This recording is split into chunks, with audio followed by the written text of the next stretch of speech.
Hello and welcome to the JAB Show, the platform designed specifically to help unleash your life, your career, and your business. I'm Joe Abbas, and this is the JAB Show. Just to remind you that the JAB Show is powered by Life by Design and its partners, AfriCell, RC Bank, AYV Media Empire, and Inky Media. We have a special guest on today's show. I'll let you into who he is. Stay with us.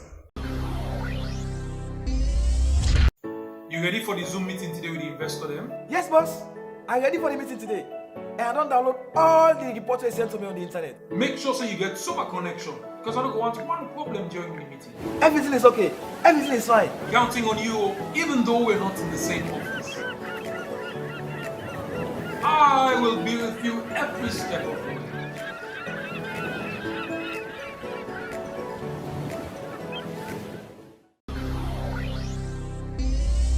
Welcome back. In today's show, we're talking about the power of professional skills to transform people, businesses, and the economy of our nation. And if you transform the economy, you transform the entire quality of lives of people in Sierra Leone. My guest today on the show is Mr. Marcus Smith, the Managing Director for Grow Salon. This program has been coming for the last 3 months, and it had to happen now.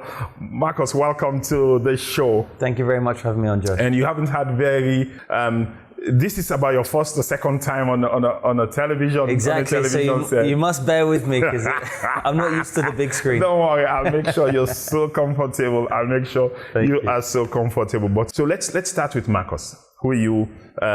Who are you? Who's Marcus? So I'm Marcus Smith. I'm Managing Director of Grow Salon.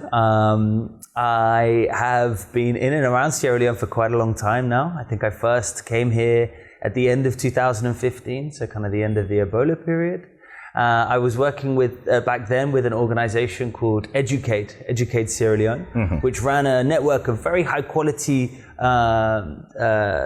junior, secondary and senior secondary schools all across the country. You worked with around 50 partners, Educate, because what we're framing here, there's something that's a bond between us and between Life by Design and Grow Salon. Absolutely. And what we do, and that bond is so we both have a passion for human capital, human capital education and those stuff, and which is the bond.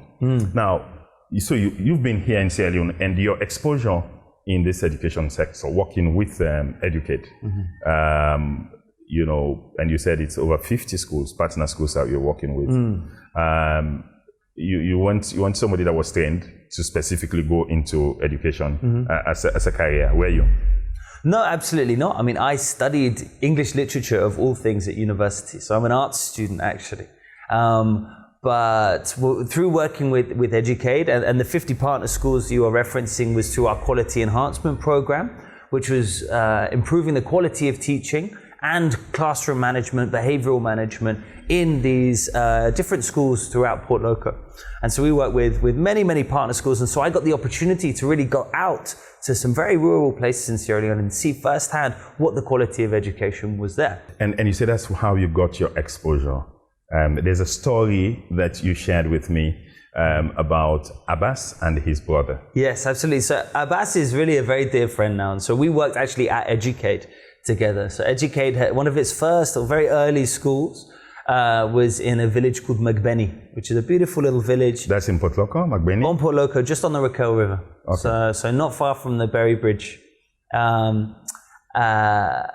And so it's a very small community. They had a small junior school and secondary school. So they did MPSC and Beke there. And Abbas was with his brother, who was a little bit older than him. And his family, there was only 2 sons. And his family made the decision that they would send one son to school and one son would go and work and it wasn't going to be him going to school. And he was not going to be there. So he was going to be left on the farm. Why was that? Was it the younger one or is he old? He was the younger one, and the older one. So the older one goes to school and he stays in the farm. So that was the idea, yes. And Abbas, bless him, he fought really hard with his parents to be allowed to be sent to the school. And eventually they gave in. I think they saw something in him. Wow. So he went through the system. He worked through his MPSC, got some good grades. He worked through the Beque, got some good grades again, was then transferred into Port Loko town to the Ralal High School there at Educade. And he completed his WAS and again got some good results. And the way that Educade works is that if you progress through that, then some of the graduates are then invited to become junior members of staff. And that's when I met Abbas. And so I met Abbas back in 2015, but we started working together a lot in 2017. And he and I mean single-handedly, he and I designed, built, and implemented a monitoring and evaluation system, school management system for Educade, which tracked over 3,000 students across 11 different school sites. Now, I left Educade at the end. 3,000 students, 11 different school sites. Yes. Yourself and Abbas, single-handedly built, designed, implemented, trained, administrated. And that's about quality. That's really about the quality of education. The M&E, you see the M&E system. Exactly. Well, it's also a school management system. Okay, the school management. So it's and the way that Educade's school structure work is a little bit different from the way that public schools, government schools work, in the sense that students are allowed to learn at their own pace. When they sit a certain number of unit tests, then they become eligible to take the exam. So people who are faster learners, who are able to take the exam earlier than people who are a little bit slower learners. They're able to take the exams and so in the at their own pace. School management system is very important that we track the units that are taken so we can ensure that the efficiency is there within the school. So a department is actually putting enough students through the unit tests, for example, and the schools themselves are producing enough exam students. So that's how you embedded there and got to meet with Abbas, and you saw that just his resilience to push. No, both of us can go to school, and he went to school. He now worked with you on this program. That's amazing. Yeah, so for me, what was really kind of stunning about it was, so I left Educade to come and start up Grow Salon, and Abbas continued that. And so after I left, he completely administrated this system, completely on his own. And, it was a really proud moment for me because it was something that we had built together and I'd always designed it so, we could hand it over. And then he was just there and doing it. And, if I just think of that decision, that opportunity, the potential was just tapped through the opportunity of education. Okay? He fought to be in the classroom. And because of that one decision, then 15 years later, he's then administrating a 3,000 student school and the whole world is open before him now. Exactly. The whole world is his oyster. And so a point you made just now was the power of quality education. Absolutely. To transform lives, and the skills to transform lives, businesses, and the economies of nations. And you see that sparked up a passion for you, which translated into what you're now doing in Grow Salon. Yes, absolutely. And what I really experienced there is that, Educade was creating students with the best grades in the country. And I mean, it was first, second, third, fourth, every year in the tables, the best grades. When those students came back from university, which is where many professional competencies are developed, it wasn't translating into them being effective professionals. And so there was a gap there. There was a skills gap there, really. And it's so it's kind of like professional competencies. And that's really where I saw that there was a need in Sierra Leone for a kind of a training provider, someone to come in and to nurture the professional skills and competencies to really create or help to create truly effective professionals.